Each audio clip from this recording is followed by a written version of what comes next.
आज की इस वीडियो में जैसा कि आपको पता है कि बीटीएससी में स्टाफ नर्स के काफ़ी ज़्यादा बहाली जो है निकली है 11,389। ठीक है। बहुत लोग जो है इस चीज़ को नहीं समझ पा रहे हैं कि उनका जो सिलेक्शन सीवीटी पे है, तो बहुत लोग को ये लग रहा है कि 75 मार्क्स का जो है सीवीटी है और 25 नंबर का जो है उनका एक्सपीरियंस का है। जिनका जितना साल का एक्सपीरियंस होगा 5-5 नंबर करके मिलेगा, ज़्यादा से ज़्यादा 25 नंबर ही मिलेगा और ये 75 नंबर सीवीटी के लिए रखा गया है।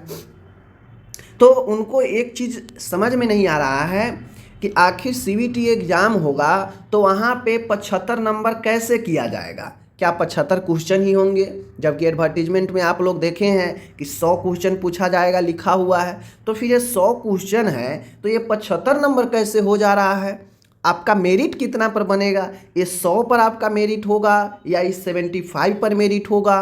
तो सारे कुछ जो है आज हम क्लियर करेंगे, क्योंकि ये जो प्रोसेस है एक कैलकुलेशन वाला प्रोसेस है और ये इसीलिए किया गया है ताकि एक्सपीरियंस वाला को भी जो है मन खुश कर दिया जाए और सीवीटी से जो दे उसको भी जो है मन खुश करके सबको कुल मिला के हम जो है खुश कर दे। ठीक है, चलिए यहाँ पे देखिए आप लोग, जैसे आप नीचे आएंगे इस बहाली के तो आप जो है देखेंगे तो यहाँ पे आप लोग देखेंगे लिखा गया है आयोग लिखित प्रतियोगिता परीक्षा एवं कार्य अनुभव के आधार पर अभ्यर्थियों का चयन करेगा। यहाँ पे सबसे बड़ा सवाल आता है कि क्या किसी को कार्य अनुभव नहीं होगा तो उसका चयन नहीं होगा? ऐसा बिल्कुल नहीं है। कोई अगर फ्रेशर कैंडिडेट है फिर भी उनका चयन होगा, और कोई अगर एक्सपीरियंस है और वो सीवीटी में नहीं पास कर रहा है या कर रही है तो उसका चयन नहीं होगा। ठीक है, हकीकत ये है कि सीवीटी में जो मिनिमम मार्क्स रखा गया है कैटेगरी वाइज उसको पास हर हाल में करना ही पड़ेगा, तभी जाके आपका जो है एक्सपीरियंस का वैलिड होगा। वरना अगर सीवीटी में आप पास नहीं करेंगे, नहीं करेंगी तो आगे आपका वैल्यू नहीं किया जाएगा एक्सपीरियंस का। ठीक है, इतना बात ध्यान में रख लीजिए। तो महत्वपूर्ण बातें हैं, ध्यान में दीजिएगा।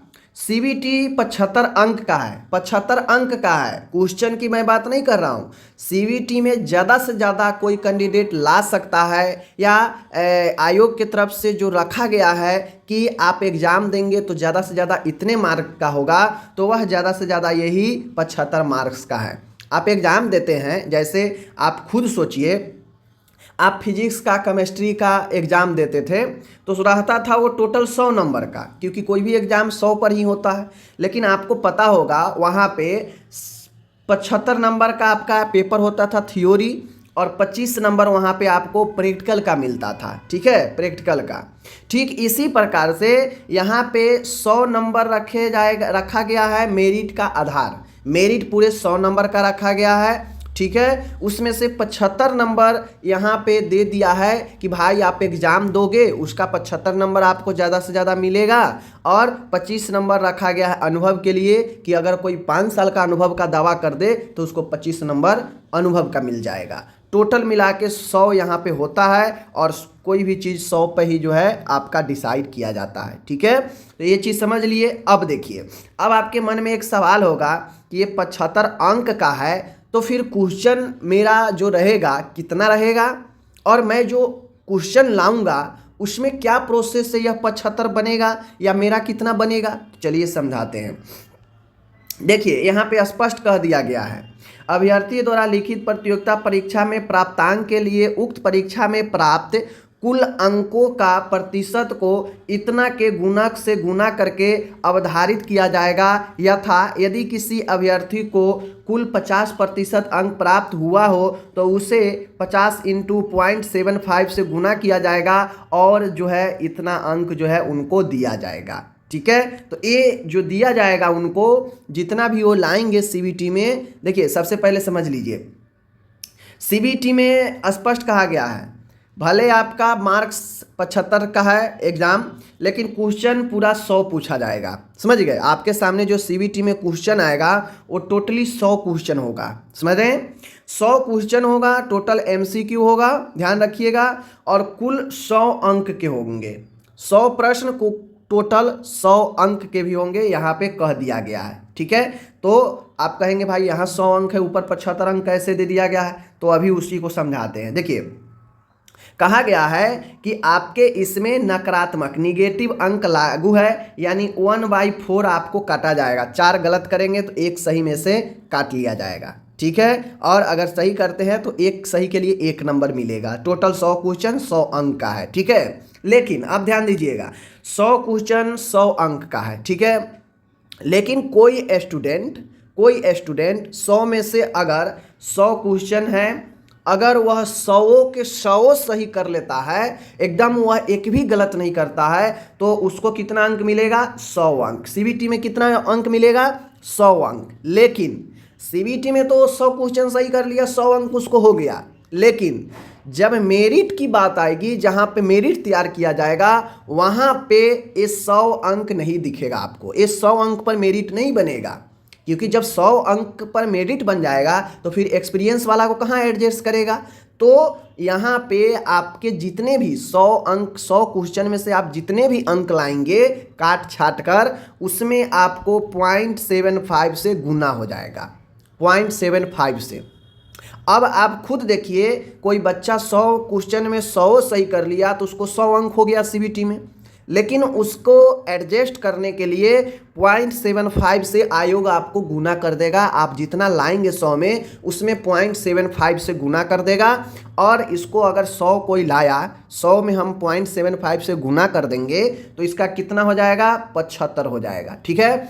और यह 75 आयोग के द्वारा हाईएस्ट दिया भी गया है। इससे ज़्यादा कोई स्टूडेंट नहीं ला सकता है। आपके एग्जाम में 100 ही क्वेश्चन है ना, तो 100 सही कर लेंगे तो 0.75 से गुना कर देगा, तो ज़्यादा से ज़्यादा आप 75 लाएंगे। अब 100 से तो कम ही लाएंगे, तो जो भी अंक होगा 75 से कम ही होगा गुना करने के बाद। तो वही चीज़ें हैं, ठीक है।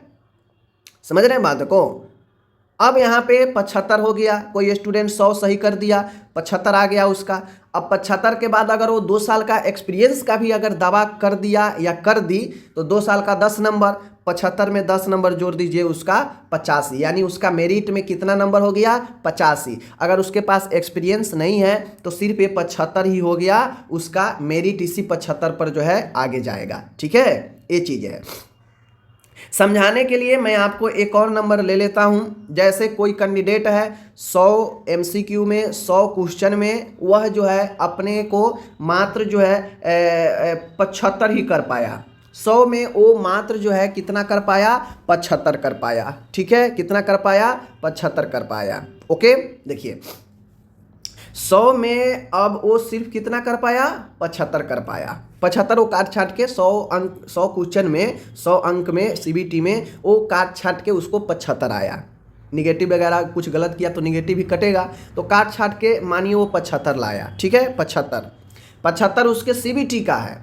लेकिन जब मेरिट बनने चलेगा तो उसके जो सीबीटी में लाया गया अंक है, उसमें गुना किया जाएगा 75 से, 0.75 से। आप कितना भी लाए, आप सीबीटी में 60 लाए, सीबीटी में 50 लाए, सीबीटी में आप जो है 65 लाए, सीबीटी में आप 80 लाए, सीबीटी में 90 लाए, 63 लाए, 78 लाए, आप सीबीटी में कितना भी अंक ला दीजिए, क्योंकि वहाँ पे 100 क्वेश्चन 100 अंक का है। लेकिन वो मेरिट नहीं है। यहाँ पे मेरिट आप जितना भी लाएंगे उसमें 0.75 से गुना करने के बाद ही आपका जो है मेरिट जो है बनेगा। तो आप 75 में 0.75 से आप गुना कर लीजिए, तो यहाँ पे आप गुना करेंगे तो ये आपका बनेगा कितना? 56.25, ठीक है। 56.25। इतना 75 क्वेश्चन सही करने के बाद आपका जो एक्चुअल जो मेरिट वाला अंक होगा वो यही होगा। समझ रहे हैं बातें को? ये चीज़ें हैं। अगर कोई कैंडिडेट जो है 60 ही सही कर पाया, ठीक है, 60 ही सही कर पाया, या मैं बता देता हूँ काट छाट के वो जो है 68 ही सही कर पाया सीबीटी में, तो उसके 68 में पॉइंट जितना भी लाया 0.75 से गुना हो जाएगा, ठीक है। 0.75 से वो गुना हो जाएगा।